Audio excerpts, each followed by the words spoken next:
Beautiful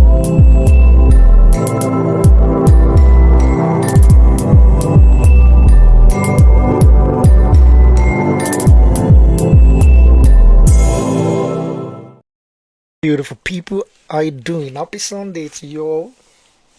Street and Cathedral again, and it's the Meiji Shodake. How you doing? How was your week? How have you been? I hope you all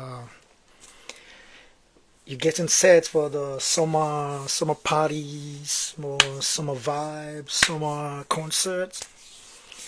Yeah, so today we are going to be treating an interesting topic: the educated African, a myth or reality. The educated African, a myth or reality. Yeah, before I have my guest on board, as usual, I love to react to trending things. But today, because what I'm about to react to, if you understand the depth that we are not servants of God, we are joint heirs with Jesus Christ. That qualifies us to be the sons and daughters of God as well. And every child does not like the negative portrayal of their father. They react differently to that. Some they try to explain to people, some they fight, some they sue. At this point, what I'm just going to do is the fact that we need to understand there are some erroneous teachings going on, and these days are expected. There was a statement that came out this week about the fact that Jesus Christ hates poor people. The preacher said Jesus never visited a poor man, a poor person, so as such he hates poverty.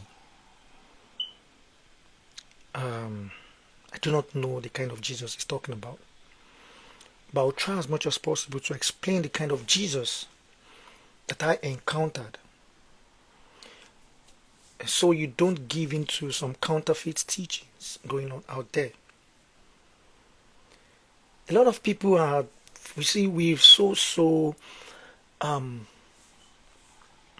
bastardized this thing called doctrine, and we are beating it too much, and it has gotten to, yeah, I've seen your request, Gbenga and Victoria. I just want to react to training things before I accept, please. Yeah, I can see you guys, and I can see your request. I'll accept once I'm just done with this analysis, and that's it. So that statement, Jesus never visited the poor, it means he hates poverty. We'll go back to his ministry when he said, "The Spirit of the Lord is upon me to heal the broken." So let us look at the context of Jesus' ministry. You know, we'll find out. At just give me 1 second. We'll find out that I there's a line I want to read there, and it says,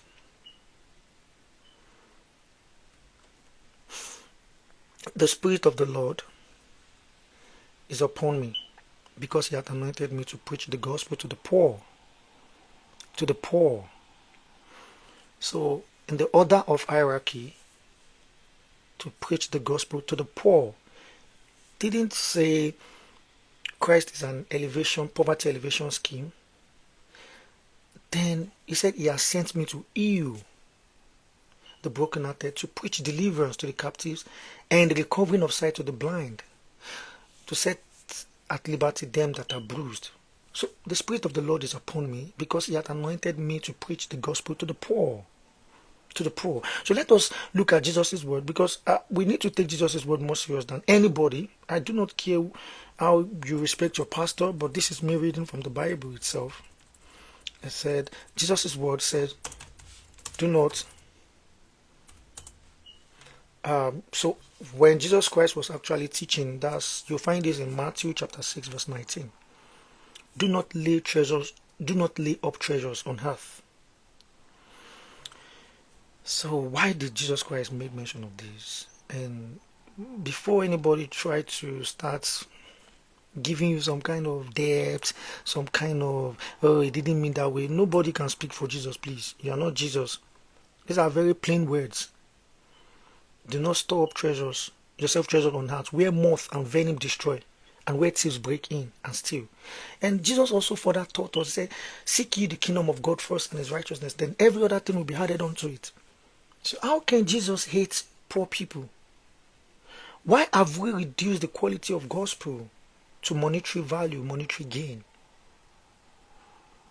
I just feel that we need to watch out for the kind of teachings that we follow.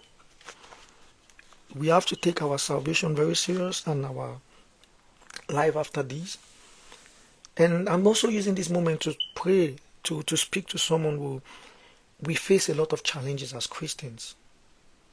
We do not wrestle against flesh and blood. Look, Mammon has crept into the church. A lot of idol worshiping has crept into the church right before our eyes right now. That's why I'm not even going after the man of God itself. Because you see that someone who could make a statement like that, then every poor person around you is disgusting to you. Definitely disgusting. That means you are telling us verbatim that the new generation church is a user. It's a user, because those people who wash the chairs, the sweep, do all these domestic things in the church, the toileting and everything, you are using them. They are disgusting to you. And it makes us to question the middle class right now. Middle class versus religion. Maybe that would be another topic we need to talk about. Do middle class really think that religion would elevate them, move them from that state to the upper class? Faith. That's why Christianity in core sense is not actually a religion. It's a belief. It's a faith. And the Jesus I know was the one who spoke to the dejected ones. The woman by the well whom no one would speak to in the village. They castigated her, tell stories about her, and she knew the perfect time she would go to the well alone and not meet anybody who would laugh at her ordeals in life. The same Jesus was the one who spoke in defense of the woman caught in adultery. He was the one that spoke right to power the Pharisees and the Sadducees. So why have we reduced the quality of salvation to monetary gain, monetary value? When even Bible says that the poor will always have with us. What has poor people done to everybody? You sit down in that, thank God for some comedians now that are really, really snapping out of that mentality. Sit down at a comedy gig, performance or stand-up comedy. Half of all the jokes are, poverty, they worry me and my papa then people they sleep in them. Like, yeah, it is not to belittle their craft, but when we think about it, are we really making the society look as if the poor people are how do I put it? I want to be careful with my words right now. Just like this statement. So if Jesus hates poor people according to your statement, that means anybody who lives here and die poor does not even have an inheritance in the kingdom of God. Is that what you are saying? Just like what the preacher also said. The preacher said that Lazarus was poor on earth. He became poor in heaven because Abraham has a bosom, so he has to be in Abraham. Like, why have you? Every statement right now, every preaching has to tilt towards money, financial sources, gain.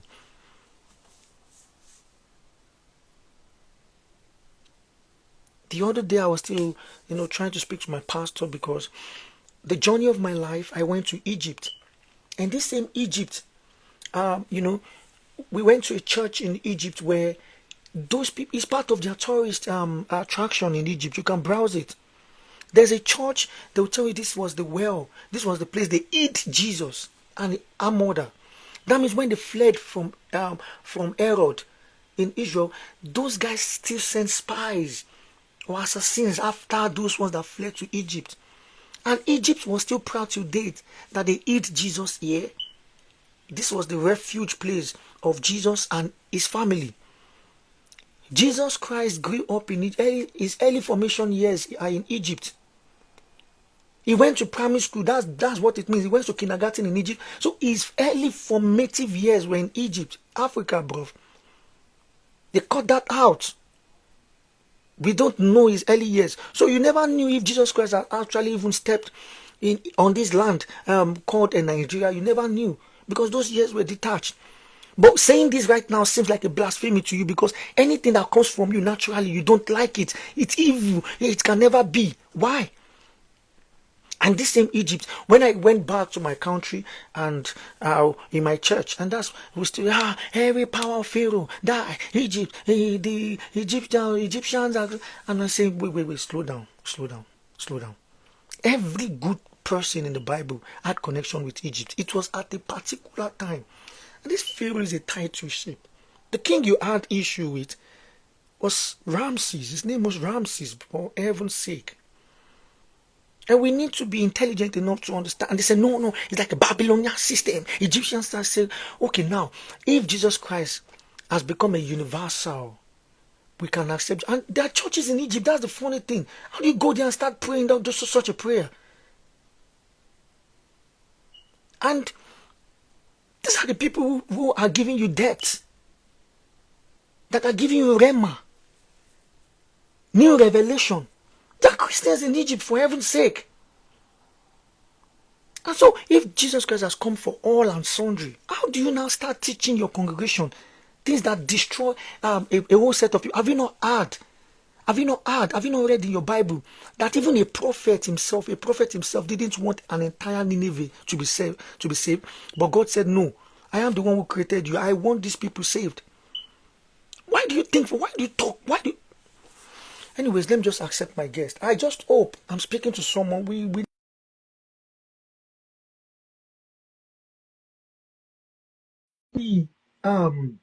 garbage in, garbage out. It's dangerous. Garbage in, garbage out Christianity in this generation, in this time we found ourselves, is very dangerous, bro. Hey, hello, Victoria. How you doing, sis? I'm good, bro. How about you? I'm fine. I was just reacting to, some kind of sensitive statement flying around where we that we've encountered, Jesus for real, we are not happy with it. Hey, Brose. Hello. Can you hear me? Yeah, I can hear you, man. But you can make your voice louder. And we know that you're a billionaire, so just try to. I can't negotiate. It's so good. It's so good to see your face. I was just using the few minutes to react to trending things that, it's sad that we've gotten to this state of Christianity in this time that everything has to do with financial gain. Yes. That means in this generation there's high likelihood that if Babalola was actually called in this generation, people that never cared about things like that they were actually getting the revelation from God, praying, being in that forest. And those kind of people will be seen as fools, unsuccessful preachers, unsuccessful men of God. Exactly. So it will be the ones that are able to get all these attraction, media, invest, and all these things that will. And we need to go back to the quality, not quantity.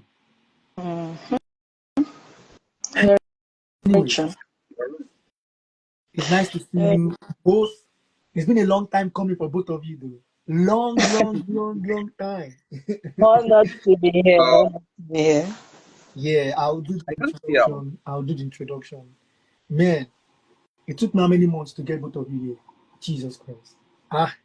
That should not even have been so hard if I wanted to get Donald Trump for my program. Seriously. Sorry. You do that. I'm too local. I don't know how to operate this thing. I'm only seeing you. I can't see the other guests. Well, I can see you, though. Can you see him, Yeah, Victoria? I can see him clearly from my end. Okay, bro. Oh, I don't think it's being local. I think you might want to end this call now and try to request Join. it. It happened. okay. Yeah. Okay. Yeah.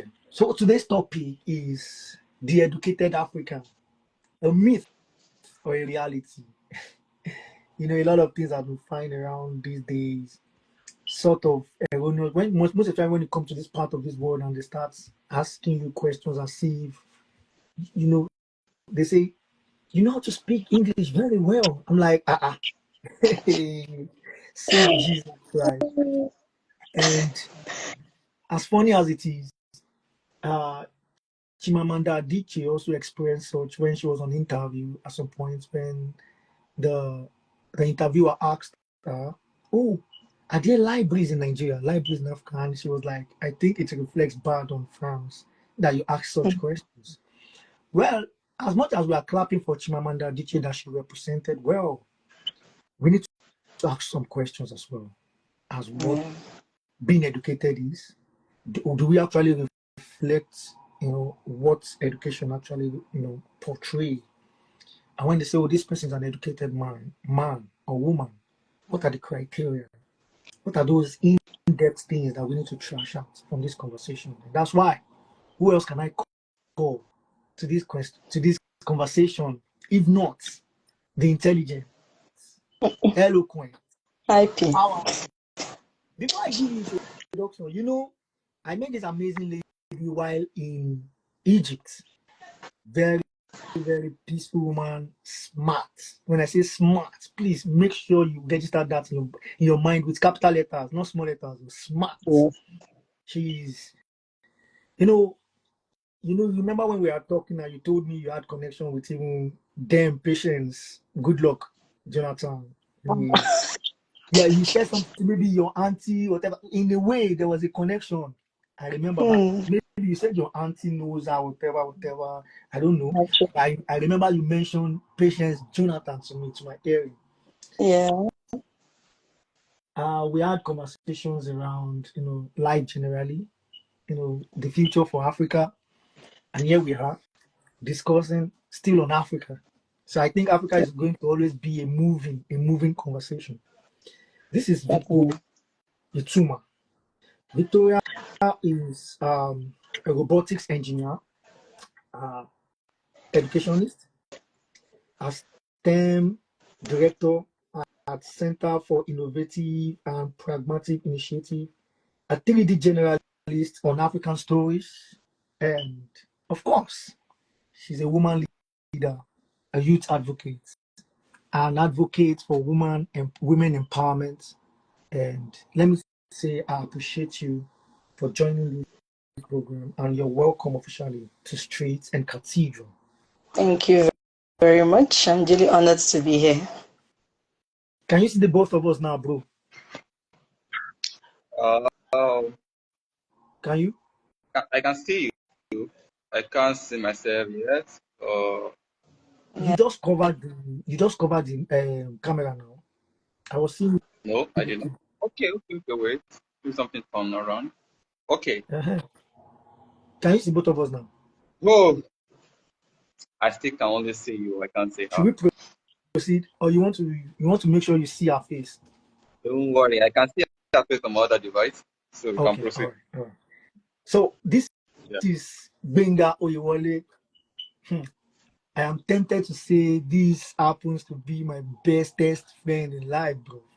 You know, Um, Gbenga and I, his path, our path crossed while in Nigerian Institute of Journalism, and the story that surrounded that was actually a very, very funny one. It was supposed to be a very insignificant kind of, Gbenga was a bookworm, while we were, the talkative, the disturbing class. He was always just secluded, reading book in the class. And I'm always, me, I love to disturb people. I want to know you. I want to know the spirit that lives in you.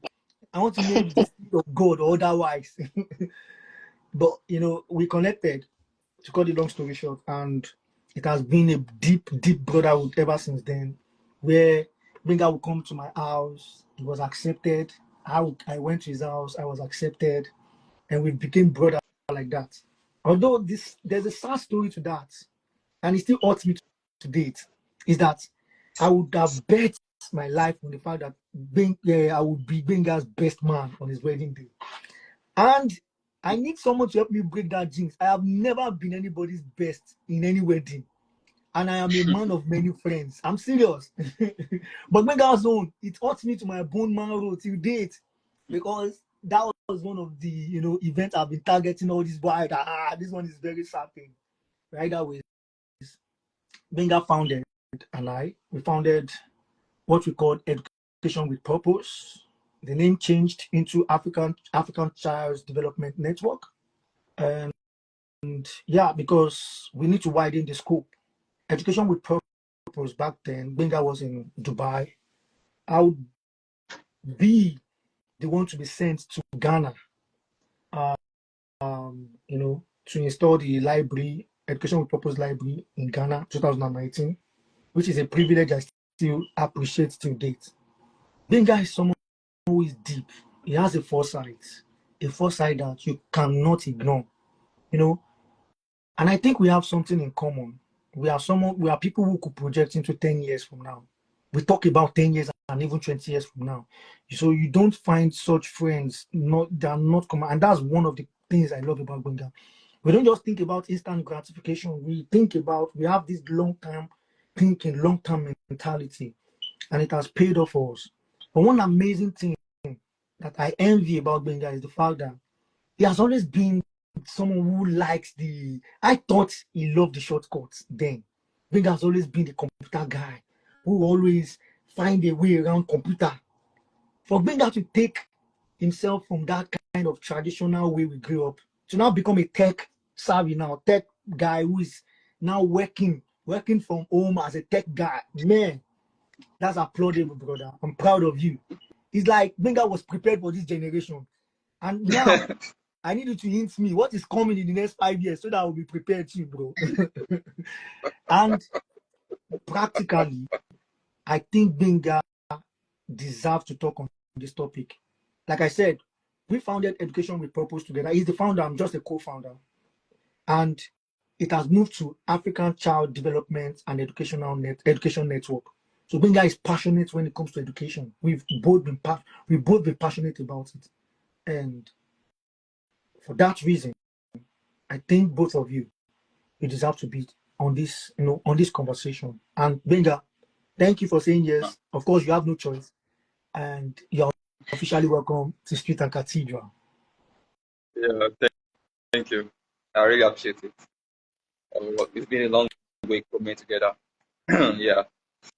And I don't know about the wedding stuff anyway, but this guy has been a tormentor in a way. But also, he has been an inspiration of, how will I call it? An inspiration of excellence, success, the one that gave us the drive, not to give up. So you might not know it, but you inspire me more than anyone out there these days. So even your consistency on this program is applaudable. Trust me. Thank you very much. Thank you. Although it's not now, I'm saying it now, so people will not think it's easy. To get guests every Sunday is not easy. You slide into thinking about next topic now, slide into people's DM, and I want this program to be a very good conversation that portrays not just me, the entire African intelligence, right? I don't just want to come here and be talking about, congratulations to the biggest wedding so far. But I don't think I'm the best person to be talking about that. We need to talk about our realities and predicaments, because after even if you have gone to that wedding, you are still back to your landlord, you are back to your bad road, you are back to your you know what I mean. So that reality, it never snap out of my face. For once, I've been like that. I embraced reality. I roll with reality. I think in reality. I'm not someone who is giving into illusion. So thank you, Gbenga, for being such a friend that also you've been supportive, and I appreciate you. And words cannot even quantify how much I appreciate you. And thank you, guys. Victoria, thank you also. This is more like a reunion for me and you. And trust me, maximum respect for you always. And you're welcome to Street and Cathedral. Like now, Street and Cathedral, it's an idea given to me by God. The street, actually, I try to bring it from the word vox pop, Vox pop as a journalist is when you go to the streets and you start asking people's opinion. So I asked myself that, wait, oh, if politicians are lying to us or telling us, oh, we are just here to represent you, to represent your interests, it is you that you are the power. We know it's Bobo, but they have to sell that for us to let us know now. You people, the day you snap out, that's the day there's issue. So I kept on looking. And I started looking at the trend of people they call on, TV. They said this one's going to come and motivate us. Someone would say, "Amen. I nearly died when I was 15, but God saved me. Now I'm a movie star." I'm like, man, people still die for street. Why can't we capture that reality that is ongoing right now? Because we don't want that kind of herd, HERD, herd mentality where people think that it is just one out of a million stories that need to be captured. No, the millions, they also deserve portrayal. So that's where the street comes from, the voice of the people. We are the one mostly affected by every law, every policy, every government. And we deserve, to always talk about it, to remind them that we are not fools. We are not handicapped. And I think this can spark a mental revolution. It can, and it will, in Jesus' name. Amen. Secondly, cathedral. That comes from my own personal sentiment. I'm a Christian, as you can see. I do not intend to change anytime Yeah, soon. I respect every other people's religion, faith, however stance. I have Indian friends. I have friends from all nook and cranny. But you have to stand for something. That's what life is. I do not compromise my faith in any gathering in any way. So that cathedral is actually a spiritual alignment. There's no way I could align all spirituality. But I just have to, say the truth and people know where I stand. But on this program, Victoria, I've had Felix. Felix represents, he tilts towards the traditional, practice. I've had Kaltumi, I've had Imam, I've had Alami, I've had, fantastic guys that we know. And they're Muslims, I believe we need to soar above all these our personal sentiments and be able to have meaningful conversation. We are first humans before we start aligning with, oh, I'm a Christian. So humanity is what we are trying to push forward. So you are officially welcome to Street and Cathedral. Thank you. Thank you. I know many people would ask, why African and educated African? You see what is going on in the continent. Salif Johnson, the ex-president of Liberia, said Africa is not poor, but poorly managed. So poorly managed by who? That's the question Africa. I want to ask Salif Johnson. Poorly managed by uneducated people or educated people who decided to do uneducated things? Or what does education actually, when they say this person is an educated person, then where do we fit in as an educated African? You see, the puzzles now are getting scattered. They said education is when you identify a problem and you try to provide solution towards it.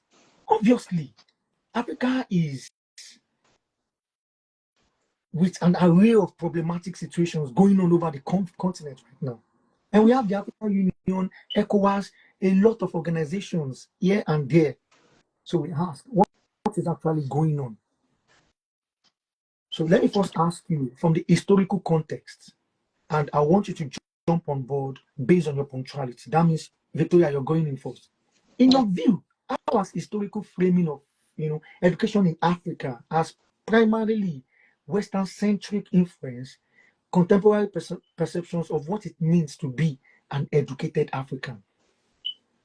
Okay. Yeah. Do we still have you? Not yet. Yeah. That being an educated African goes beyond certifications. I think most people get it wrong by saying they have to have certificates. Maybe you're doing a program, and instead of you focusing on what you're learning, you're asking, is there a certificate at the end of the program? So it's it's beyond certificates, but not consciousness. So I'll say an educated African is someone who serves as a bridge between the ancient wisdom and modern innovation. Now, the way we've colonized education in the sense that, okay, for instance, just like you mentioned, we've met with different people, especially with the Egypt experience. When Ashley was telling me that they still follow the France colonization in terms of their educational system. Now, even though they don't suffer some of the weather conditions that enabled them to stay at home, part of Cameroon is following French curriculum and the other part is following the Anglophone curriculum. Why can't we make it our own curriculum and learn what we need to learn? So I'll say an educated African is just someone who serves as a bridge between the ancient wisdom and modern civilization, to have that consciousness on itself that whatever I'm learning is to make impact and to create change. Okay, thank you. But let me keep this in right now. Okay.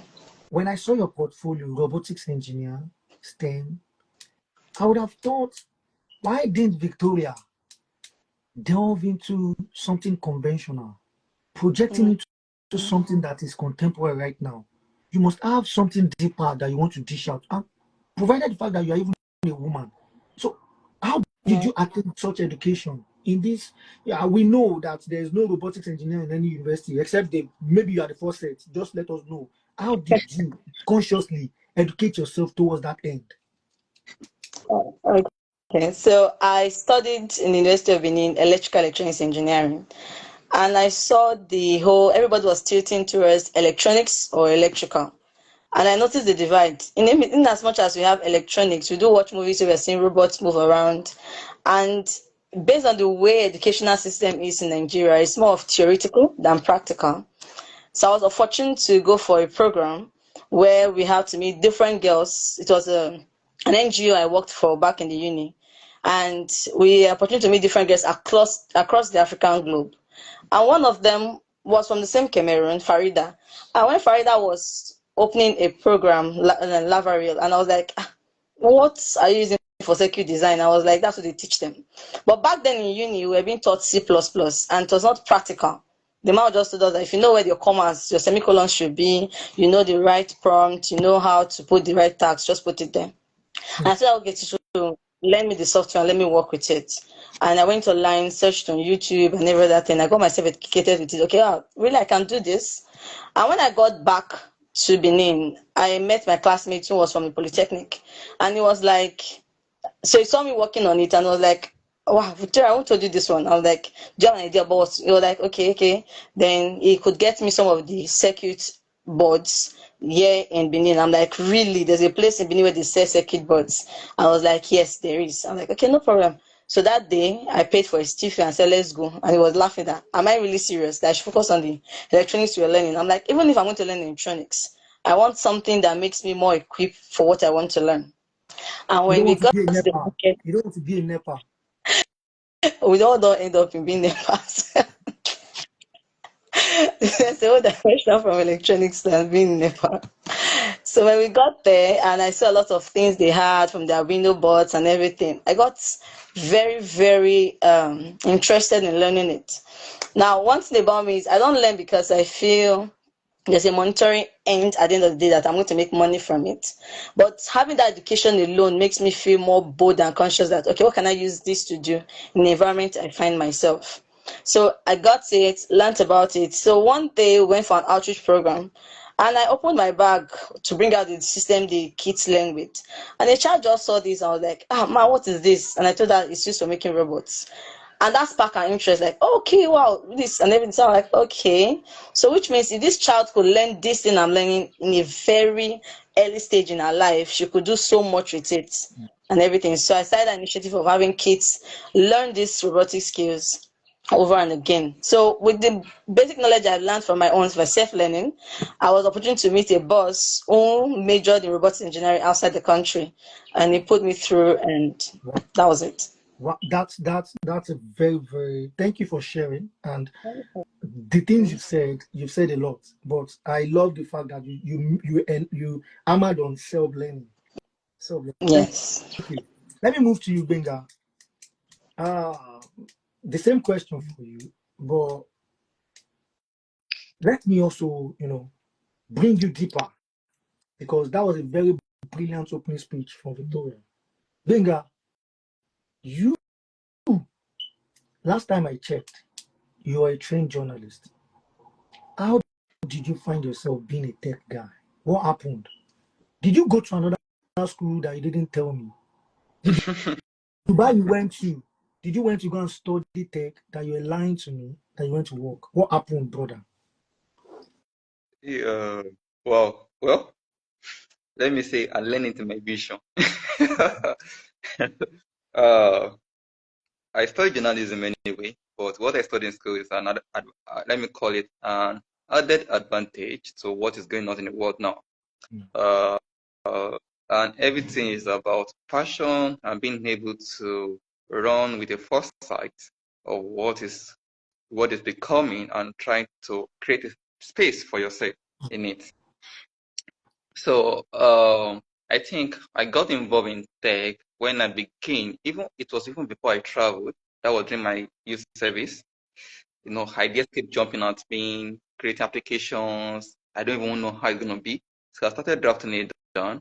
And when I traveled, I see a lot of things happening over there, robot police, all the rest. I was like, wow, this is great. So that kind of expand my, knowledge and Yeah. interest until when I came back and by virtue of some free online training, which was organized by the UK Nigerian Tech, um, I joined them and I got to know a lot of things that has to do with production when it comes to tech. That is software development and all the rest, backend coding and all the rest. So I agree to that. And being a man of knowledge and I love to bring things together, so that's how I got into tech. I got into tech. It's very simple, just a thing of interest. Yeah. No, no, It's no, no, no. You said it's very simple.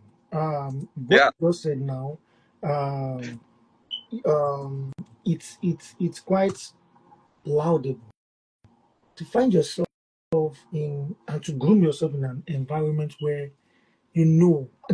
Were you aware? Did you know that this was going to be the new thing, or you were just interested in it? Did you know? Yeah. Yeah. As a way, I'm happy that I traveled when I did. I kind of see the trend of things and I know it's gonna take over because right there when I traveled, I started seeing people paying with their Apple Watch when it comes to buy stuff. People, having different kind of application for ordering and all the rest. And I was like, okay, how is this thing working? How come I want to buy something in Nigeria? I still have to get to the shop before I buy it, or it depend on kind of a delivery system that is not really effective. And then so all these things get me, thinking, and that really make So, my so, so I want both of you to comment real quick on this. How do you feel in because we are in the real world now? We know what is obtainable. How do you feel the fact that when you still try to look at, oh, maybe your younger ones or what, when you look back, or what are you doing in university? What are you doing? I still find them still studying things that you know that in the labor market you cannot thrive. How do you feel about that? I feel bad. I feel bad. Even I'm currently fighting with one of my sis now, asking them, what are you studying? What are you doing? This. Okay, how do you want to, no matter what you want to be in life, how do you want to bring technology into it and find a place for yourself in the future? It's very alarming. I was discussing a master class yesterday with some guys, and we are talking about the problem facing education in Nigeria as a whole. And this is one of the things we are discussing at the challenge. Our educational curriculum is not speaking to what is actually happening in this 21st century, which needs to change totally. So I'm still kind of baffled when I see a lot of going into law, going into medicine, when they could have studied maybe robotic medicine or robotic law engineer or something, Or just no, build, something else. or just build drones or camera that can for police, uh, police or camera police or Not even that. facial Be the identification robotic, be the things that lawyer that is are supposed actually to. germane. Victoria, maybe we are speaking to a reality that you don't relate with. Maybe your own place is actually very developed. Do you think? What do you I think think? you're speaking the truth. Recently, my sister wrote JAM exams on Thursday. So on our way back, some students were at the front, and since her and her friend was talking about how the exam went. So funny enough, I didn't know that her friend is currently in school doing medical laboratory, and she's writing JAM again because she wants medicine. Only for me to see the sad reality that the guys in front too are already university students as well, already in the university. One studying microbiology, the other studying biochemistry, biochemistry. And they are writing JAM again simply because they want a particular course in medicine, the other one said they want one in engineering. And I told them that it does not matter what you studied in school right now, because the education system is not going to change for you as at now, because our leaders are not willing to even review the whole course curriculum and see what is trending and put it. But what you want to do on your own, like, okay, what other skills do you want? Not necessarily because you must study. I told them that back in the days, people want their children to study professional courses like be a doctor, be a lawyer, be an engineer. It goes beyond being a doctor, a lawyer, and an engineer. That even if you're a lawyer, you have to be a lawyer with a difference. And I asked the girl, okay, if you are given this nursing to do right now, what makes you different from the other nurses in the university? Are you aware you're not going to be the only nurse from your set and other universities in the same level, graduating the same time?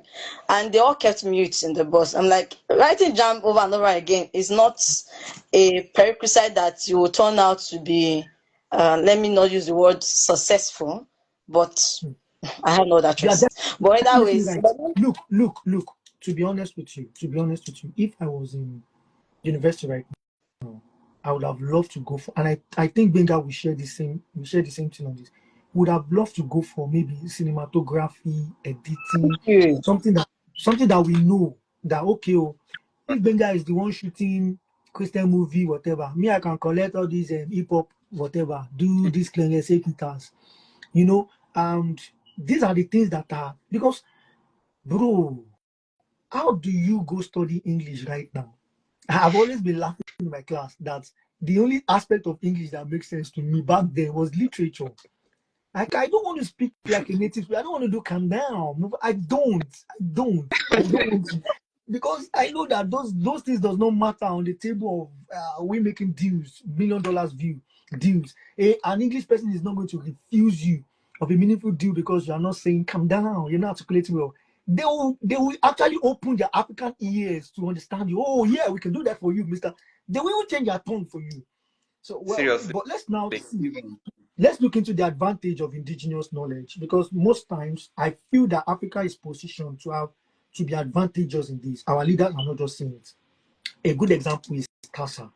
Tasa is a traditional soil water conservation practice in Tanzania. So at a point in time, the World Bank, IMF invested heavily in a plantation in Tanzania, and it failed woefully until they called the local farmers. And these local farmers started doing irrigation system, the water beside the plant, water, and that was a massive success. So that's actually an indigenous, knowledge system. If we marry that, and we have a lot unexploited indigenous knowledge system in Africa, it's enormous. We can just marry it to technology, and trust me, you are the new rate. So I want to ask you a question. Can you discuss the significant indigenous knowledge systems in shaping educational narratives within Africa and how these systems challenge conventional definitions of education? Anybody can go first. Okay. Maybe I will allow the lady to go first. Victoria. all right. Thank you very much for your gentlemanliness. I would say the indigenous knowledge system only challenges the Western world or Western education. Now, take for instance, there's this popular one the Igbo tradition do, which they bring out I call it the boys system. They bring out boys from their local villages and they train them in business. Depending on the particular number of years they want to, the parents agree with the so-called merchant to stay with them, and at the end of the day, they give them a reward. Like, okay, if you've sold so and so amount, I'm going to give you 10% at the end of the number of years. Using that kind of system in the educational space or in the tech world, merging it together will make massive impact. Imagine if you are you want to learn business and you're studying business administration in the university, and you have that knowledge of business administration, and you have this internship period of say a year or 2 years where you have to stay with a business merchant like Dangote, for instance, and learn how the trade is. We'll have a lot of industries in the country where people will be wondering what, like, will be the one challenging the Western worlds on our production and innovativeness. That's my own view. I think it challenges a lot of them. And even for Rwanda, we have this traditional conflict resolution system where people are trying to copy and learn globally right now. So if we can merge both and challenge the Western education coming through, that okay, I want to start a business, I can learn from this Mazi or this merchant for the period of years, bring my expertise of what I learned in the classroom on how to draw out ledgers, account, because I'm not sure most of them even know how to do that. And you bring it in and you learn how they operate business, how they ensure they make profits and make returns, or how they don't eat this. We will not have a lot of failed entrepreneurs or small enterprise right now in countries, or see people doing different businesses and there's no unique selling points to it. Oh, thank you very much. Gbenga, what do you think? The same question for you. Okay. Yeah, thank you very much. Initially, if you look at how we call ourselves like we are educated in Africa, we are trying to marry the fact that we go to the four wall of a classroom to call ourselves being educated. And unfortunately, this is not what really matters when it comes to education. That is just schooling for me, not being educated. Education in Africa has started with this indigenous knowledge system where we learn things from practical aspect of it, day-to-day living. For example, like Ms. Victoria just said now, the Hebrew system of learning is by apprenticeship. They will pick you from the village, bring you down to the city. You are in the shop, you are looking at your master is selling, making profit and everything. And then you imbibe those culture and you start your own business after some years. And they are making their money. They still do that till today. That is a very good system of learning. And I don't know why we cannot marry that with what the Western people have come to give us in order to broaden our own aspect of learning also. And I love where she ended it, that it is time for us to now create a kind of a system where even secondary school students are being allowed to have some time to do practicality of what they want to be in the future, in the sense that, okay, you want to study engineering. Why can't you, after your secondary school, maybe after like you finish your GSS3, go and go to a mechanic shop, learn how the man is preparing the vehicle, that it does not even know the name of most of the engines, or doesn't know how they couple the engines, how they make the engine. But at least he knows a lot about the engines in the first place. How did he come to know about them? Learn it firsthand, then marry it back to school when you go to your university to study engineering. What about somebody that wants to study creativity, arts, learning? Have you gone to an artist shop to learn firsthand to see, before you now go to school to go and learn the theory? And so unfortunate that most of the things we are learning now is theoretical base, not practical base. So that is why sometimes we cannot function very well. That's why somebody that graduates in English, at the end of the day, ending up to being a farmer or ending up to be something else entirely, because everything he or she learns in school is theoretical aspect of it. He or she cannot practicalize it outside. And the thing is, we've imbibed a culture that parents actually have imbibed, has bought into that. To now, we are disrupting that culture. Not that we are changing it entirely, we are improving upon that culture.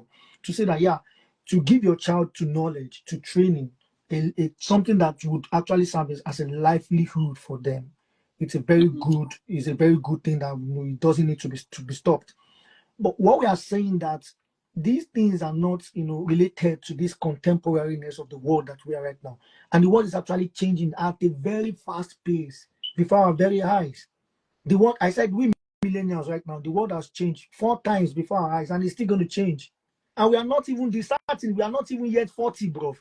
We are not yet 40. So we have to cope, and what we are talking about is transfer of technology, and God bless both of you for bringing that transfer of technology. It is very important, and when you see people do that, when you witness it, you see the pros, cons. Your boss does not need to tell you about different type of customer already.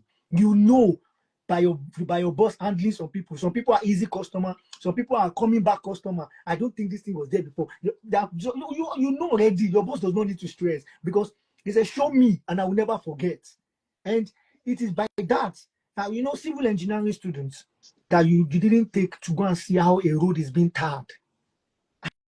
How do you want them to handle, you know, construction projects? And that is why the Chinese are taking over right now. The transfer of technology in the educational system in Chinese is superb. In fact, this part of this world are even scared that in the next 10 years or so, they are going to be a third world country. Because in nursery schools right now, Chinese students are weaving, kids are weaving. They're already, you know, doing sodium, iron, whatever, doing calculator, bro, in primary school. Building calculator. So those kids will be tech savvy. They grew up in technology, whereas we are consuming. So even this trade war that is going on, an example is this trade war that is going on. America has cut off Russia and cut off Iran from the use of SWIFT. And SWIFT will take 7 days. Chinese built another technology that will take 7 seconds for your payments to go through, bro. So Sharp. So you ask yourself, is Americans, are they delusional? Why they are still arguing in the Congress about what to do, cutting off this, cutting off that? These guys have already built, and that is the ripple effect of what we are talking about. Don't worry, because they have a strong educational system. These guys are saying we can build a better structure than them. So this economic wars going on right now, we know who is leading. We already know who is leading, obviously, we know. Anyways, it's just painful that Africa is not just lagging behind. Africa looks like an Well, I love Africa. I don't want to use my word because the part of the world. Just a little bit. Unfortunately, we have what it takes for us to take over all this technological thing. We have everything that it takes. We have the manpower. We have the brain power there. But unfortunately, the environment is not enabling enough to build all these things. I know we might still come there. Maybe when we are going to talk about the challenges that we are facing in marine technology with our own indigenous knowledge, indigenous knowledge system. So anyway, let me allow you to continue. Okay, so let me ask you the next question now, because now you've done justice to that topic. We move to the pursuit of education, which is a known phenomenon in Africa, in Nigeria precisely. In fact, Southwest, South, parents feel bad that their children is not in school. It's here to stay forever. Now let's talk about how do you think the balance between formal education and indigenous knowledge. I love the fact that you used the Igbo. In fact, the world needs to study Igbo, the Igbo culture, and they taught us a very significant lesson of how a nation can survive economic trials. The Igbo taught everybody globally that. Everybody. The odds were against them. Now they are becoming a formidable force, bro. A formidable one. And anyways, so with the improvements now, let's talk. How do you think the balance between formal education and indigenous knowledge impacts the identity of educated Africans today? The balance, if you know what I mean. Or do you want me to go first? Of course, you can go first, please. Okay. Now, we have been talking about the indigenous knowledge system and the Western education. So I believe, though currently now the Western education system dominates what we know as being an educational system. You still have to go to your primary school, secondary school, and graduate before you can be counted as somebody that was being educated, while you see the other guys have not been educated. So it kind of create a kind of devaluation to our indigenous knowledge system, which not to be so. So, like we have said earlier, one of the strategies that we can use to balance this up is to create a system that allows the input of hands-on training for whatever you are learning in school, and not just at university level. Let it start from where? From the primary level, where the brain of the child is open to learning things hands-on. I was just doing a little bit of research, and I was thinking, how did our forefathers count the months, knows the months in a year? They do this by the moon. They use the moon. They say in the next 2 months, in the next 3 months, in the next 4 months. That means by the count of the moon. And I did research. How many times does the moon come out in a year? Actually, that is 12 months in a year. 12 times in a year, which is because of 12 months in a year. So they learn all these things by observation of what is physical around them. So if we can bring this kind of system of learning into students learning something physically, being able to put things together physically, not just writing on the board and just tell you, write your notes, go and read your notes and come and write the exam. I think there will be a balance in all these things. Now, if we go to most of our schools now, our laboratory is not functioning any longer. So a school that doesn't have a laboratory, either science laboratory or engineering laboratory, I don't want them to learn practically. Most of the schools, the computer in their computer lab is not even modernized. It's still the old one. So how do you want them to learn practically? The old one is their generator. The proprietors will tell you what do you want generator for computer science. Explain keyboard to them, let them go and practice at their father's house. So those are the things we are looking at. Then we are not even using our own language to teach these children in a way. Okay, it's good for us to know English because English is a universal language, one way or the other. But at the expense of us learning better, why can't we also adopt our language and explaining things better for our students here in Nigeria? That is why I still love these Korean people, I love the Chinese people, I love the Indian people. No matter what they are teaching their students in the class, they will still use the language, even at the university level. Do you think, and that this you for Victoria reacting to the same question, but I want to, do you think that this is mainly because our economy is not actually driving towards manufacturing because we are consuming? Because if we are actually manufacturing, we'll be forced. All these things will just be from it to spiral down to a change, a necessity, because nobody, we are supplying nothing, and the only thing that we are supplying now is facing it's going down the demand. Why? Because people are tilting towards electric cars, electric innovation. That is the new phase of what we have now. So do you think it's because we are not manufacturers, we are just consumers, bro? I would say yes, because we are consumers, and that thing we're fascinated by what they are giving us rather than thinking of how to come out with our own innovative way. Now, I have a cousin, he barely came out from the village 3 years ago, and he's good at tinkering. He can take a spoiled system, sound system, and just put some wires together, and you see the touch is on, or the system is back on, speaker is on. Literally, people just come and say, oh, try and help us with this thing. And he does a lot of testing over and over again, and he gets it right. Now, imagine such a person has that practical knowledge of how this thing is going on and combines it with his vocal classroom knowledge and this tinkering passion he has. We'll be producing ourselves. But the problem we also have aside consuming is Nigerians are scared to use Nigerian-made products. Wow. That's the annoying part. Why? When a Nigerian-made product, they say it is too spoiled. Now, made. They feel that there's more class in using things that are made by the Westerners. No, wait. Yeah. I'm sorry. Slow down. No, okay. let's talk like, no, I know where she's going. Let us move up the ladder now. Let's talk as leaders. Because it is whatever we permit as leaders. In some countries, you cannot import certain things. In some countries, it is something that, leaders know how to do these things. Let us say we manufacture, some cars now, and it is compelling that all government parastatals, every official cars, everything must be Nigerian made. It should spiral down like that. You know what I mean?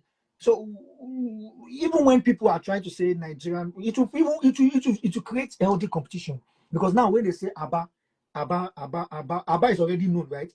Don't worry. Abba will want to improve when there's another market that is competing. It's going to be an healthy competition in the country. I want us to think as leaders now. But what is really going on with all this? Because it will be we put down a very good spiral movement for us. So I know I'm not faulting you, but I'm also telling you that let us think as the leaders right now, not just as followers. Yeah, I guess what you're saying, that it will help foster challenge or make better improvement. Now, talking about the Nigerians themselves, like for instance, when the prices of rice went up, people went to buy local rice because they feel it was cheaper than the foreign rice. Then it now happened that the foreign rice, people doing the local rice now hit up their game, and their rice became better because most health professionals were saying, okay, if you eat those local rice, it helps your health. And it became more expensive than even the Western rice you get. And people are like, oh wow, that one is for rich man food. Nigerians don't they try, there's no less stone and everything. So I get what you are trying to say. But the thing is, apart from the major impact here would be if we merge both together, the Western knowledge and let me give an instance of when I was in uni, they were preparing a plant, an industrial plant for energy plant back here. And when they did the plant, agreement with the leader, the professor, was that an engineering student must be present when they are building the plant if they want us to be used as manpower. That way, for each department, every stage they were going to be in the electrical engineering phase. Electrical engineering students are there to foresee and see what they were doing. That way, if we're in the classroom, we understand what was going on in the plant and could best relate it to what we are experiencing in the classroom. So I get what you're saying. So I understand. So, but the impact will be very massive and make us have this authenticness to ourselves. In the sense that if we are going to be building our own television set, we'll have a touch of African to it. Yeah, Rather because than it's everywhere. being Look at yonder under Mercedes Benz, even Ford is American. All this, it's it was first a dominating market in that country. With competition. You see where Toyota came from. Also, some cars came from the same country like that. Before it now became a global demand. Like people now said, oh, it's not just there's a car and there's a car that you can get from Japan that is very good. Then they'll just bring under everything. That's what I'm like Pojo. Pojo is from France. And so you see, all these things now started creating a global demand. That's what I'm saying. Like if we can try as much as possible to tilt towards manufacturing and say, okay, borders down on these major things, then our educational system will be affected because there's definitely a need for transfer of technology if we are producing and manufacturing. That being said, let's move to another question before we move to our final lap. Of course, we have success stories and challenges as well. Countries like Rwanda and Ethiopia in Africa are often cited for their educational advancements. Rwanda, fantastic movement when they started building drone, started arresting them young, like Gbenga said, when the brain was still open. And what lessons can other African nations learn from their experiences? So Gbenga, you can jump in. I'll say, Okay, you can okay. jump in then. Victoria, you're already speaking. You can jump in, please. All right. I say our African leaders should have this political will to make massive change. Because another thing is to have consistency and to have the will to go on with the project, and should also have this investment strategy like that of Rwanda. Like Rwanda invested so much in ICT for their students, and even Ethiopia had to bring in basic education into it to make it access to it very free for people to jump into it to learn. If we could have that massive or the will to make that massive impact on that or that investment, not just in the building of roads and everything, educational system, will go a long way to survive and actually make impact like other countries like Rwanda and Ethiopia. Gbenga, what do you think? Okay. One key thing I know Rwanda also do is that they kind of put STEM into their curriculum as of 2019. So they already impacted it. So it is accepted everywhere. But now I still find out in Nigeria now some institutions or some secondary schools, some schools rather, let me put it that way. They still call the same STEM. Why some don't even know what STEM is in the first place? So these are one of the challenges. So for us to meet up, I think we can learn from them. Let our government put this as a requirement that all schools should operate on this level. There's be a good way for us to go. But Be a now, good one for us to go. now the fear, Gbenga, I know you guys want to laugh on this. The fear is that during that time, we were doing home economics, and they said it's practical. But, but our teacher will separate some people to pick beans. Some people, oh God. So Okay. my fear is not just the implementation, the executing of it. Yes, I'm still coming to that Because because sorry Victoria, I'm gonna go get it. Because I remember we went out with Azen and we are discussing with some teachers. Even we are even talking about AI on the assembly ground. And it was so funny that even the teacher doesn't know what AI is.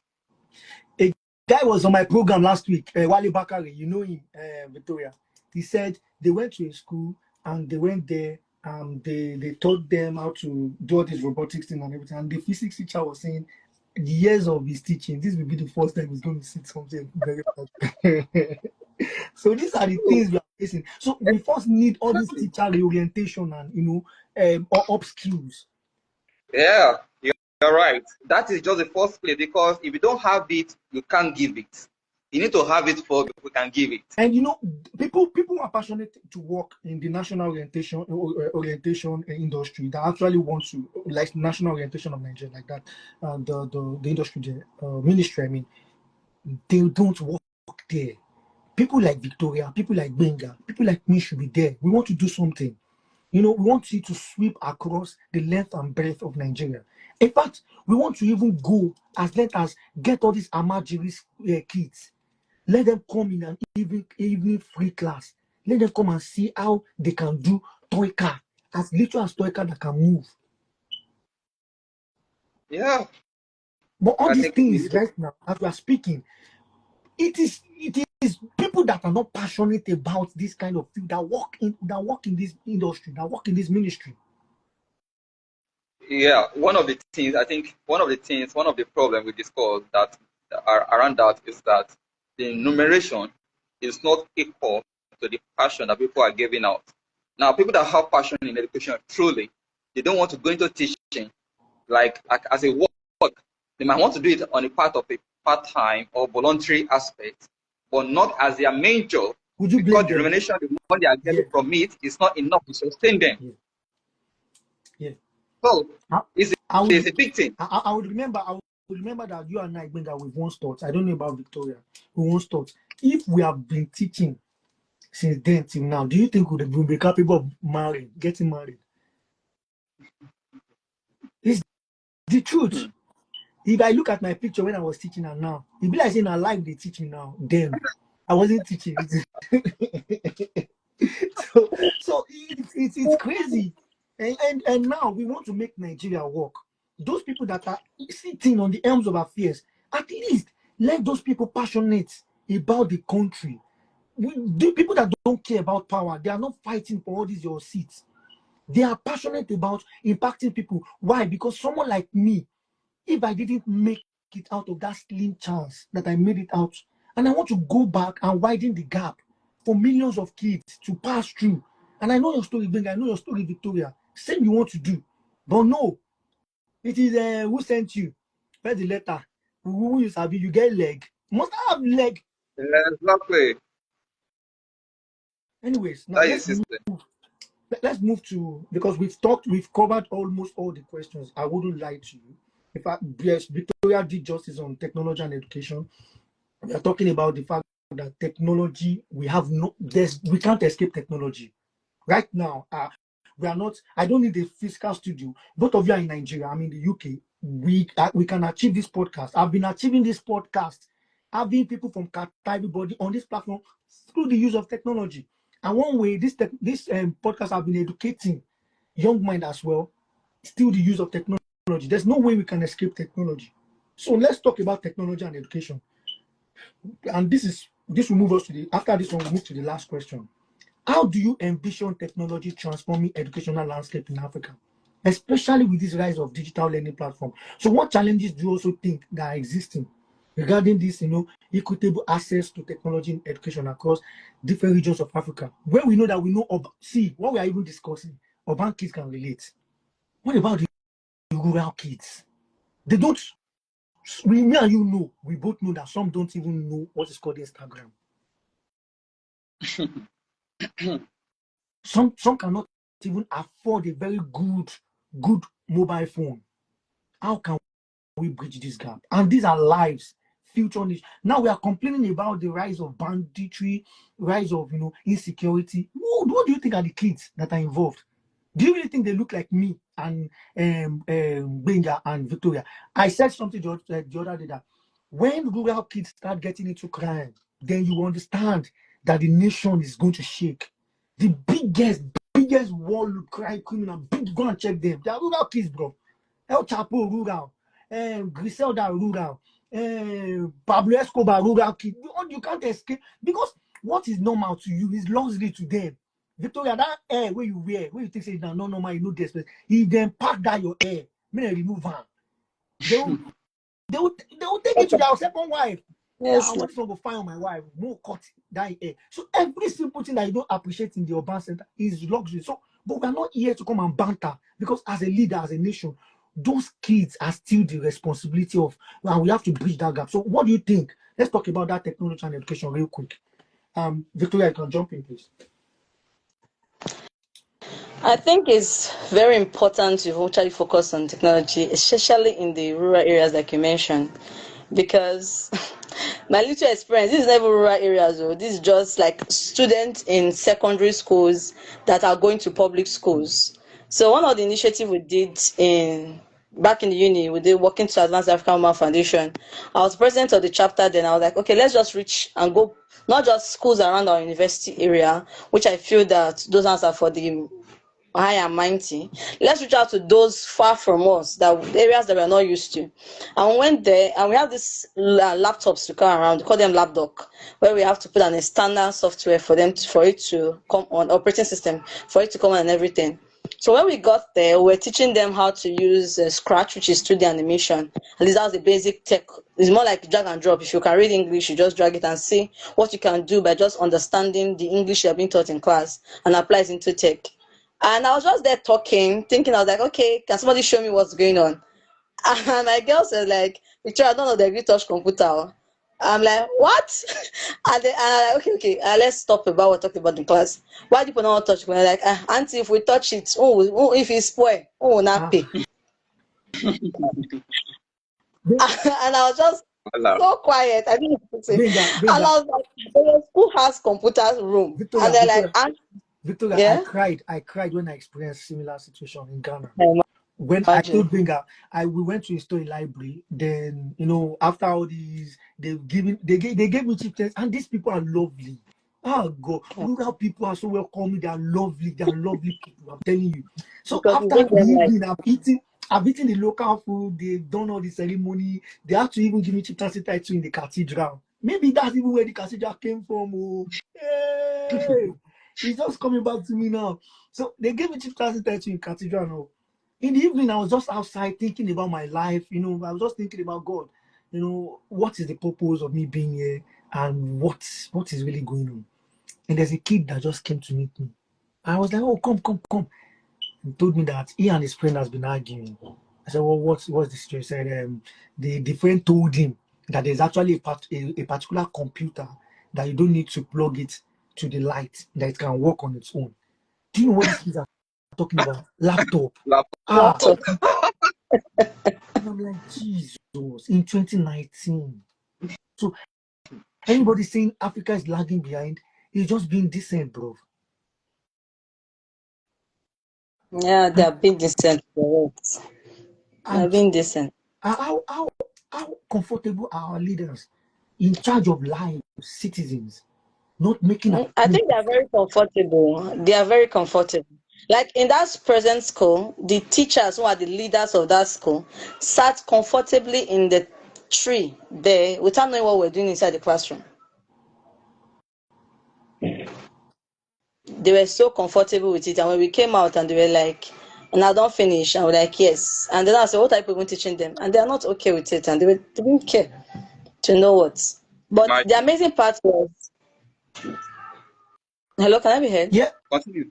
Yeah, Continue. Continue. Yeah, the amazing part was that when I told them that if they spoil it, they showed me accountable. And I asked my colleague to help do a video that I said so that if they spoil it, I'll be paying for it. One of the child, her name is Joy. The artwork she came up with, even I myself have not even used that particular tool. Wow. So when we were giving a break for other people to do it, she was like, let me even experiment. After all, Auntie Victoria said if it's spoiled, she will pay. And she just came up with it. And when she showed us, she was the one who led the class, the next session we came. And they're like, Joy, you know this? And she was like, yes. And she's currently doing it, and she got it as a nurse last year. And she's currently doing that as a side hustle. Thank you very much. God bless you. God bless so you. God bless. Just I'm really interested in young chaps and kids. I'm telling you, without God and some, when God just orchestrates your step towards some things that when you think back now, it looks like coincidence, and they were not coincidence. I will not be where I am. So Gbenga, real quick, react to this technology and education and how what are the challenges that you think still exist regarding this equitable access to technology and education across different regions of Africa? Yeah, the challenges are very obvious. They are very obvious. Even me that I'm here in this my state now, I'm still having issue with network.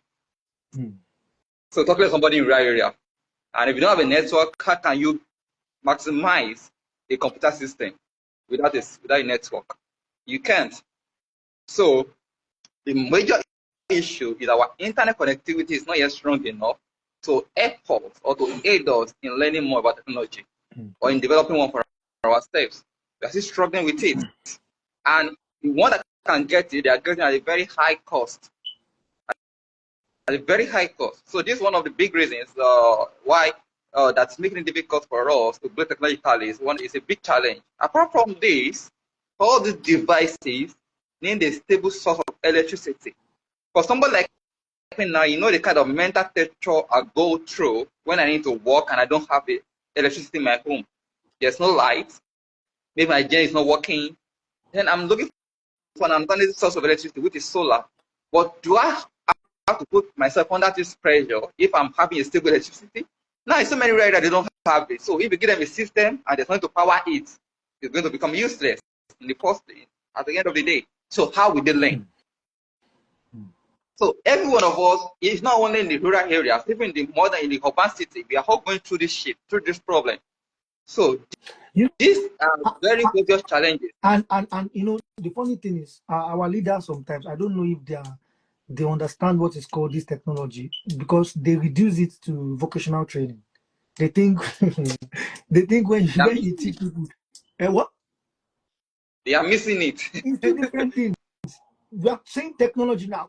Technology means the fact that you have your ATM. You don't have the whole cash on your chest like this. You have your exactly. The fact that you can tap a machine and your account is deducted. That's technology, bro. The fact that now I'm trying to install in the office we are building. I'm trying to install a kind of a system where anybody that wants to come can swipe their card and everything. And I'm thinking, if I'm going to install this, then I have to have a backup power for all these devices I'm going to install. I'm looking at the cost of everything over.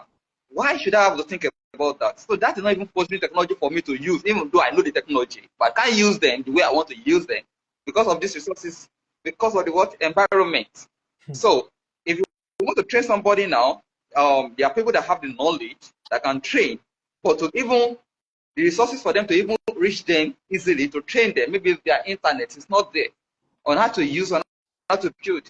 So I think these are big challenges. Wow. Sincerely, trust me. Let me ask you, reflecting on the narrative of the educated African, what do you believe are the essential qualities as we stand now that define this identity in the modern context?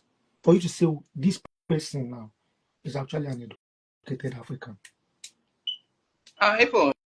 For the first thing, I won't want it to be like, I won't want us to use the word educated African because I'll allow us to start from there. Can we say an educated white? Can we say an educated American? I think African came into that context because of the peculiarity of our realities and predicaments. That is where I'm coming from, because we are taking their whole educational system as our own education system. That's why we are thinking that we are educated Africa. Meanwhile, even without an education system, we are educated. So African is educated. If not, how do we have this all IFA, all these things that we're talking about?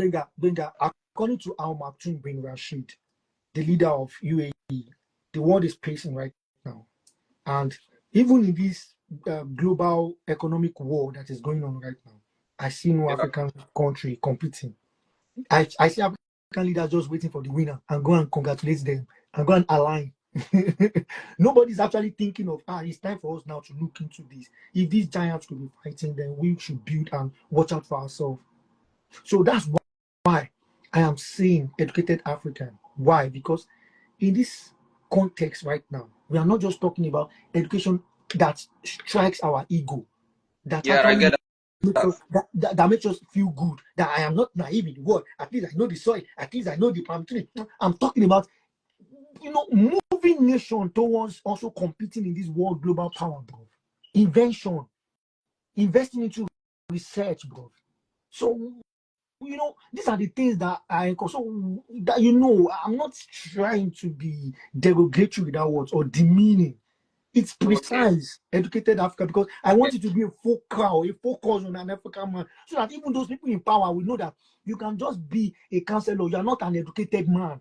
We are seeing them. Some people can't even move emotion, and then so it's not about money. It's not even about you sitting on power right now in Africa. So an educated African is actually a confusing statement that we need to set right in this conversation, if you know what I mean. Yes. I think Miss Victoria really did a good job for that because it goes beyond academic qualification. It includes professionalism, social responsibility, job orientation, political awareness, and some other factors that underlays it. And going back to your question, it is okay. I don't know. Sorry if I get it right. You're talking about the solutions, right? Yeah, you can reflect on that, but I just want you to, which you've said, the educated African, in this modern context, how can one identify one and define an educated African in the modern So based context? on the just few things I've mentioned, I believe they can be identified by the way they approach situations, by the way they approach solving issues, solving problems, by the way they show forth how they can change their environment, by the kind of solution they are bringing forth. Because imagine we have people in the house, they are just there fighting, trying to. Oh, okay, that's a very good example. We have serious issue going on in Nigeria, and some people are trying to dehumanize a lady in the house, Oh, trying to she's Senator I guess Natasha. I don't know whatever their name is. Senator, I don't want Senator to know. Natasha. So Senator Natasha. imagine in this era, and this is what somebody is. I'm thinking we have a lot of issues to deal with. This thing should have removed the House representative, whatever it's called, and let's move forward as a country. But we are not moving forward. So this shows that these people, they think they went to school, they think they know what they are doing, but they don't actually know what it takes to move a country forward, to move our nation forward, to move us to where we really need to be. So in my hometown, I don't think they are educated. Okay. So because it has to be that they have to be well responsible for what they are doing for the people they are governing. So that's how you can identify them. They have to take responsibility. They have to have a very good orientation about what it takes to take us to the next level. And not only them, even at the younger age, when you see somebody that's educated, they have to be able to question the norms, the values. Why is this so? Why is this so? Why can't they do it this way? They are not just to be taken in, garbage out. Garbage. Yeah. I That is it. subscribe. I subscribe to that. Same question for you, Victoria. But before you react, I'm going to ask in another dimension of a trending issue. Since Oyewole brought in Senator Natasha Nakpabio in, I'll move away from that and go to Ibrahim Traore.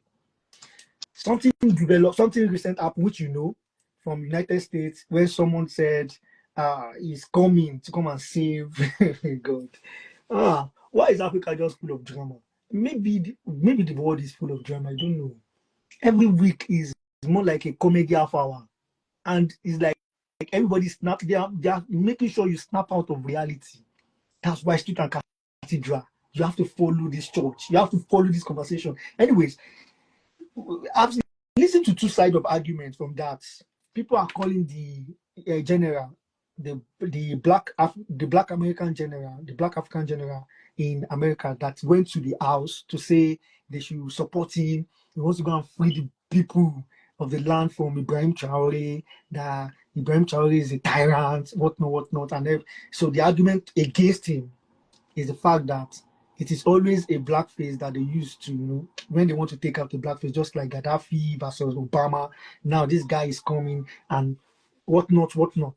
Whereas another brilliant submission comes from another argument, angle, that a military dictator is not actually, in all fronts, in all forms and shape, is not a very good government. Now, these are people that has actually subjected human rights, and they have bypassed every you know what I mean. They have bypassed every right of human to choose their leader in a democratic setting and impose themselves as the right leader, and they will do that by control of media, control of narrative, setting propaganda, And these are two educated, as an educated man, that's what happened in the court, right? You listen to all sides of argument before you make your judgment. So I'm asking you right now, using this narrative, reflecting on the narrative of the educated African, what do you believe are the essential qualities? You see, these two arguments now, brilliant. Essential qualities that define the identity of an educated African in the modern context. One important one for me will be critical thinking. For instance, like you mentioned that in the law court, you want to listen to both sides of the story before making judgment. So I think an educated African should have the right thinking, like to have a critical thinking skill aside the books to see a situation and think it through that it is okay. And like Mr. Gbenga said, to challenge the norms, not just challenge it blindly, but challenge it with back up hypotheses that you want to look at and see which other way it is for it. And also, the person has to be problem solving as one of his top skills, to be able to solve problems, not just creating them. Because some people end up in the whole intention of solving problems, they create problems. So they should have good critical thinking skills, be good problem solvers, and above all, should have the adaptability spirit. Okay, I'll give an instance. So my mom runs a crèche, and in the crèche, one of the kids was eating eba with fake. And my dad came out like, no, use your hand to eat it. So that's how we used to eat eba. How will the African child be eating eba with fake? And I was like, let the child do whatever she feels she wants to do. Because you cannot say, okay, we are imitating the Americans, we are imitating this, and that. I understand the fact that you should have this authenticity as an Africans, but at least adaptable to things. Like if I tell my mom I'm not going to work today, I'm working remotely today. She's like, you should never sack you for work. I'm like, no, I'm working from home. She's like, okay, are you supposed to work from home? And I'm like, yeah, you work from home. And I tell my boss I'm not coming to work today, I'm working remotely. Or we are having meetings and I'm doing it online. I'm like, you're doing meetings online. But some people will not want to be adaptable in their knowledge. In my alma mater, the owner of the school decided to switch and have tech into education. And most teachers quit from the school and say, I beg you, they are trying to do too much. Rather than them subjecting themselves to learning, being adaptable, okay, this is a new way of teaching. How can I even better myself in this aspect? Since I was good teaching, I'm good at teaching. Add an additional skill to it. Wait, slow down on that fact. I want us to digest that slowly. So people Okay. quitted a job that offered them up skills in the professional line. And they refused to adapt it. I think they had about 60 teachers, and about three-quarter of them left the job, because the concept was, when they started, you have to do videos that your kids will watch online, and when they come to class, you're just meant to answer their questions. So that way the child is learning before getting to class through your videos without you doing it live or doing it in real time in classroom. That will save them time in learning, give them more time to think and adapt to whatever they've learned from you, make their own research and challenge you in class.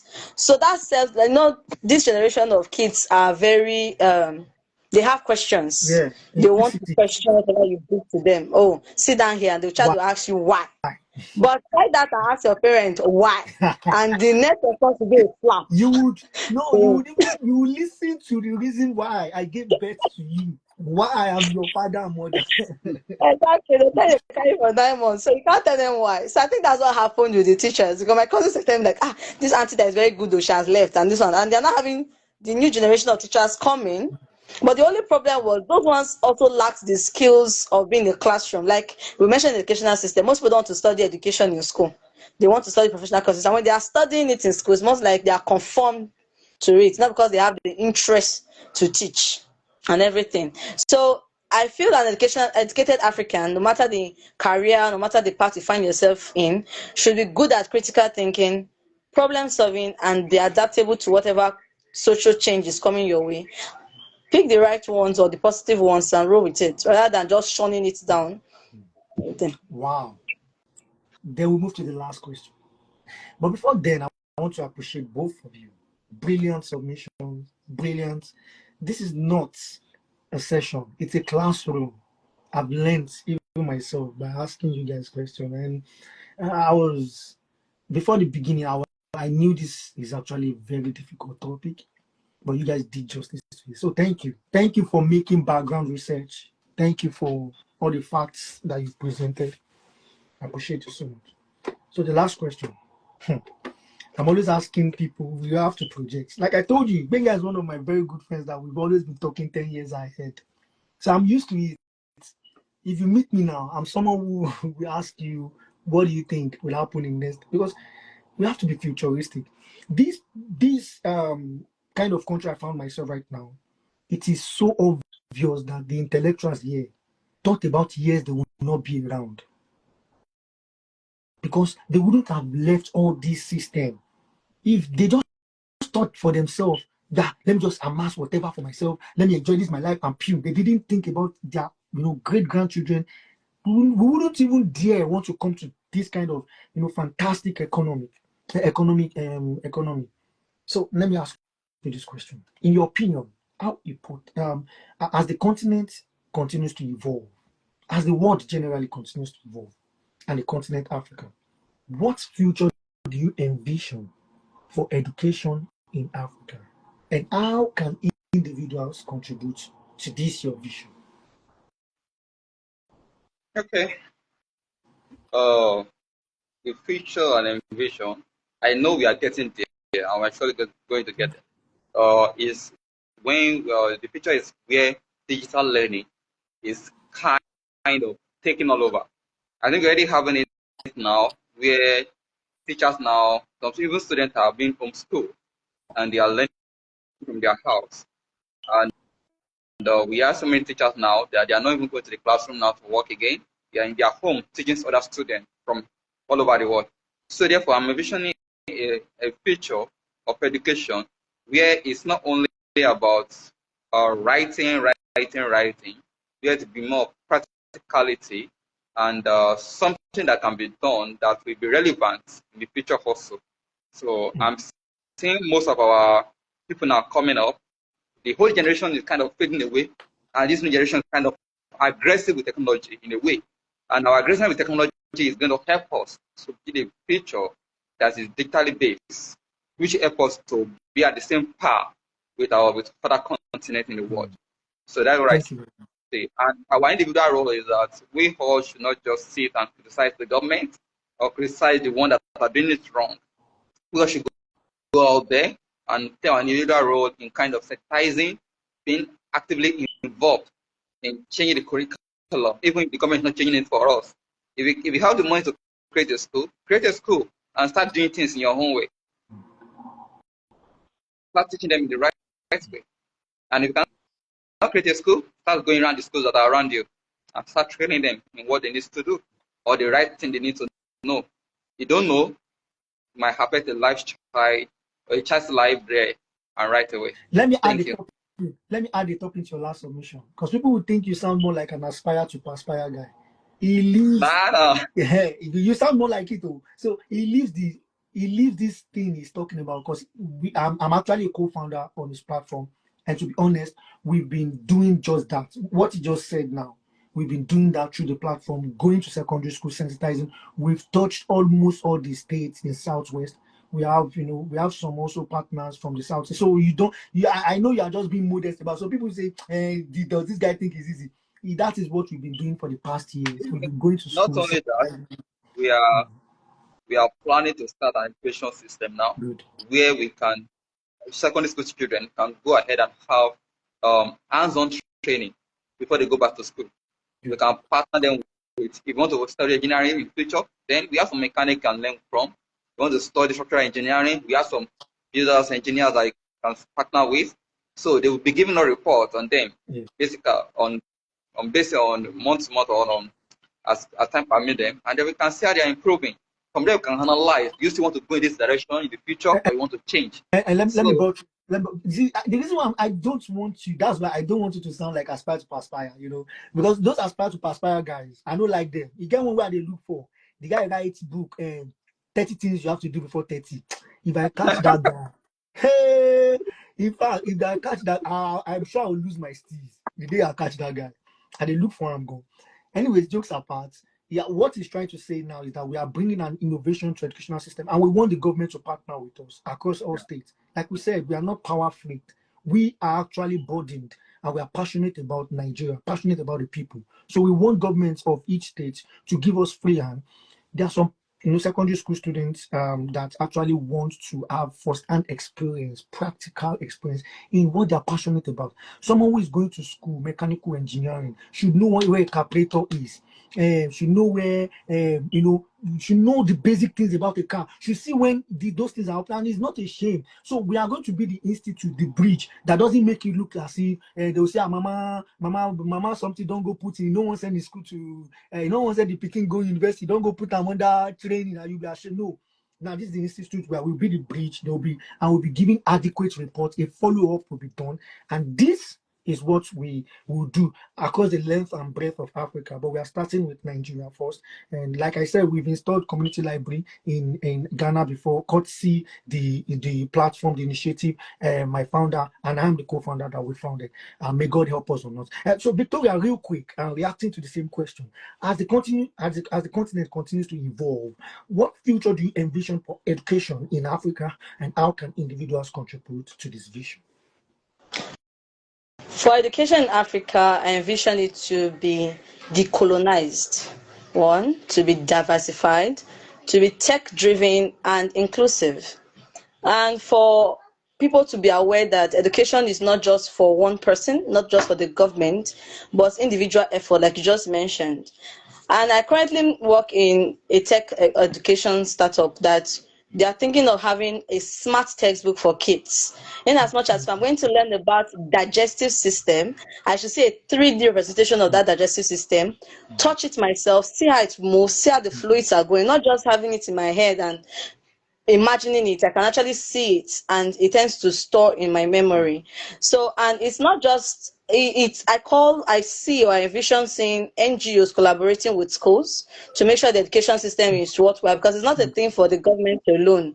Because if we keep living it for the government, we keep singing the same hallelujah song over and over again, and nothing is going to be done. So every individual, even for the parents, your child is supposed to be reading and the child is always on TikTok or is dancing, or you want to kill the child. I have a parent here that every little thing she wants to do, her child must do it. Bring me that remote, bring me this one, when the child will be studying.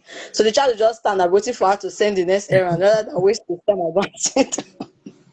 So we as parents also have a part to play in education. The NGO to have a part to play in education. Individuals themselves, the transport system, every sector. As I said, it has to be inclusive. Thank you very much. And you see, this is why I feel you guys are the perfect people to do justice to this. You guys are living it. You've been contributing to it. My own submission would be that please, government officials, to stop making accessibility to them hard. All these, I am busy, I'm in a meeting. We don't need all those things in this century. Most people are even making money more than the seat you are sitting right now. Most tech guys out there are making more money. But these people have conscience and they have passion for positive initiative, and it's a win-win, because you are the one on in the seat of power. All you just need is to partner with people. You cannot be the only one that thinks for the positive. People come with idea because it is people oriented, and I think we need to get out of the mentality of control. Every government official thinks they need to control. No, Nigerians don't need to be controlled. They need to be unleashed.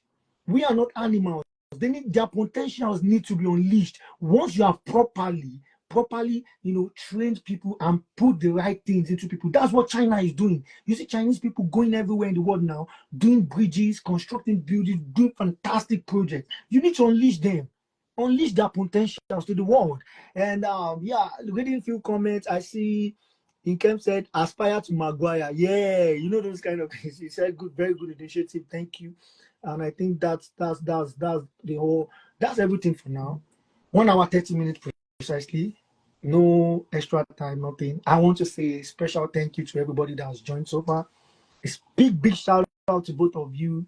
Gbenga, the founder of Africa Child Educational and Development Network, and Victoria Ituma, the Cleopatra of Egypt, the tech patra. She's the tech patra of Nigeria. I want to thank you for all that you've been doing, and I pray that God will strengthen us all.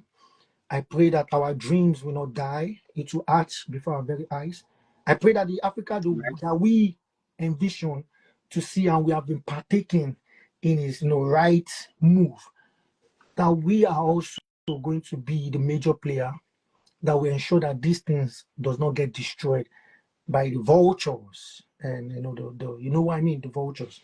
So thank you very much, and I hope you have a splendid week ahead. I'm going to edit this.